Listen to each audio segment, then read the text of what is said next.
to the evening. So let's get started. First things first, you need to head over to your Google Calendar, open up your preferred web browser and navigate to the Google Calendar website. If you're not already signed in, go ahead and log in with your Google credentials. Once you're in, you'll see your calendar view with all your scheduled events and reminders.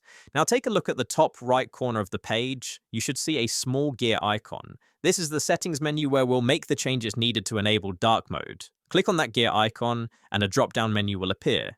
Here you'll find various options that allow you to customize your calendar according to your preferences. From the drop-down, locate and click on the option labeled Appearance. This will open up another set of options dedicated to the overall look and feel of your calendar.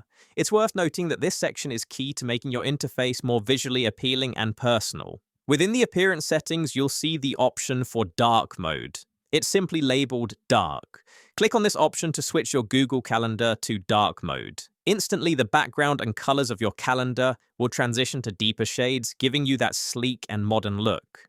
Dark mode doesn't just look good, it's particularly helpful in dim lighting and can help conserve battery life on your device. Thank you very much for watching the video. Subscribe to our channel.